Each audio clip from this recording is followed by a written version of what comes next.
Hello, আসসালামু আলাইকুম everyone. কি অবস্থা সবার? আশা করি সবাই ভালো আছেন। তো আজকে মূলত আমার এনএস বাইকে R15 V3 হ্যান্ডেল ইনস্টল করব। তো দেখা গেছে যে প্রত্যেকটা মানুষের জিক্সার বা SF এইগুলোর ভিতরে R15 V3 হ্যান্ডেল লাগায়, বাট আমি একটু ভাবছি যে ইউনিক কিছু করি। তো এই জন্য এনএসএ R15 V3 হ্যান্ডেল লাগাবো। তো আমার এর জন্য হেল্প করতেছে আনোয়ার ভাই।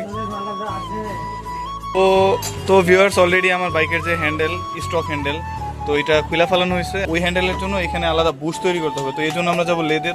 তো ভিউয়ার্স, অলরেডি আমার বাইকের যে এনএস এর আগের হ্যান্ডেল সেটা খোলা হয়েছে। তো এইখানে মূলত R15 V3 হ্যান্ডেল লাগবে। তো বাংলাদেশের সর্বপ্রথম আমি হয়তো বা দেখা গেছে যে R15 V3 হ্যান্ডেল বা যেটা এনএস ইনস্টল করব।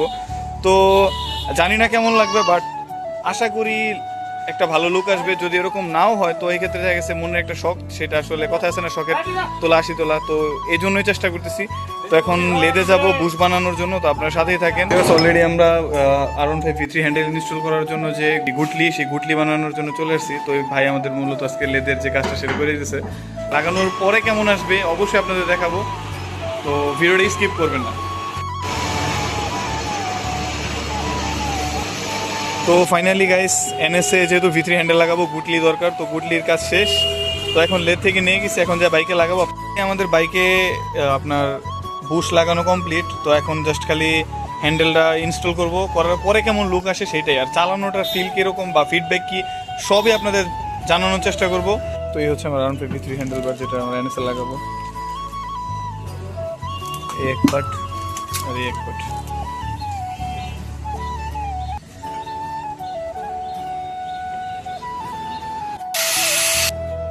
তো ভাই, আসলে সত্যি কথা বলতে এনএস এর ভিতরে V3 হ্যান্ডেল লাগানোটা যদি অনেক প্যারা, কি দক্ষ কারিগর ছাড়া আসলে এটা কখনোই করা সম্ভব না।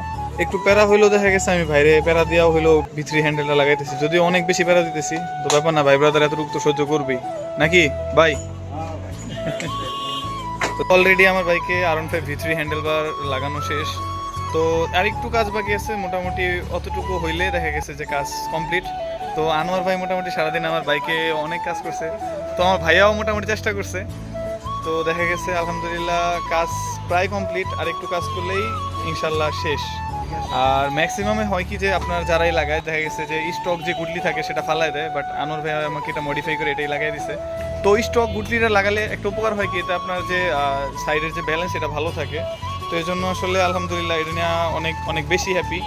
তো হ্যান্ডেলের যে গুটলি বানানো হয়েছে সেটা লোহার ছিল, তো যার কারণে আসলে ওই যে জং ধরতো। তো এই কারণে আমরা কার্বন স্টিকার দিয়ে, তো এই হচ্ছে সেই কার্বন স্টিকার, এটা দিয়ে আসলে যে হ্যান্ডেলের চারপাশটা সুন্দর মতো লাগাইছি যাতে দেখতে ভালো দেখা যায়। এই হচ্ছে আর কি, আমরা নিজেরাই এটা মডিফাই করছি স্টিকারে।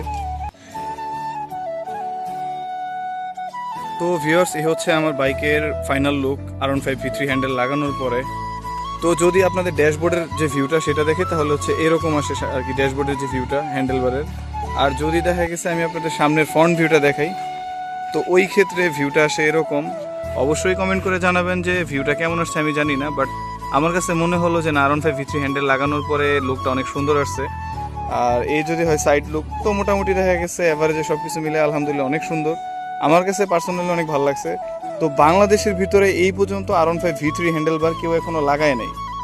তো আমার মনে হলো যে আমি সর্বপ্রথম যাই কিনা এনএস এর ভিতরে R15 V3 হ্যান্ডেল বার ইনস্টল করছি।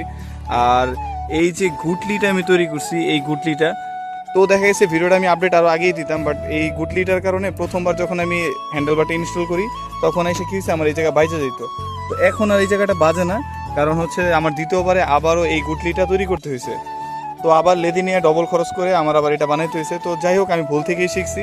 তো আলহামদুলিল্লাহ দেখা গেছে যে এখন যে লুকটা আসছে মোটামুটি ফাইনাল লুক আলহামদুলিল্লাহ এক কথায় অসাধারণ। আর কন্ট্রোলিংয়ের কথা যদি বলি তাহলে অনেক ভালো কন্ট্রোলিং আসে, আগের থেকে অনেক ভালো কন্ট্রোলিং। কিন্তু সমস্যাটা হচ্ছে যে একটু হ্যান্ডেলে ভাইব্রেশন আসবেই। তো এত বড় একটা বাইক ভাইব্রেশন তো আসবে, এটাই স্বাভাবিক। বাট ওইরকম যে আসে তাও না, বাট একটু ভাইব্রেশন আসে। আর যদি আপনারা কেউ চান যে R15 V3 হ্যান্ডেল বার আপনারা এনএসএ ফিট করবেন, তো অবশ্যই সবসময় একটা জিনিস খেয়াল রাখবেন যে এই গুটলিটা সবসময় মনে রাখবেন যে এইটা যদি একটু বড় হয় তাহলে কি হবে, এইখানে আর বাজবে না, যেমনটা এখন আমার আর বাজে না। তো আগের যে লুকিং গ্লাসগুলো ছিল সেগুলো আমি খুলে ফেলেছি, আর যে ছোটো ছোটো লুকিং গ্লাসগুলো দেখতেছেন, তো এইগুলো আমি আবার একটু নিজে একটু মডিফাই করে বানিয়ে নিছি যাতে আসলে পিছনের যে ভিউ মোটামুটি ভালোই আসে এটা দেখতে। তো জানি না আসলে দেখতে কেমন লাগতেছে, অবশ্যই কমেন্ট করে জানাবেন বাইকের লুকটা কেমন আসতেছে। তো আমার কথা হচ্ছে যদি ভিডিওটি ভালো লেগে থাকে অবশ্যই চ্যানেলটি সাবস্ক্রাইব করবেন। আর যদি এই এনএসএ যে V3 হ্যান্ডেল বার লাগাইছি এটার যদি কোনো আপডেট আপনাদের প্রয়োজন হয় বা অবশ্যই কমেন্ট করে জানাবেন। আর যদি ভিডিওটি ভালো লেগে থাকে চ্যানেলটি সাবস্ক্রাইব করে পাশে থাকবেন। সবাই ভালো থাকবেন, সুস্থ থাকবেন। আসসালামু আলাইকুম।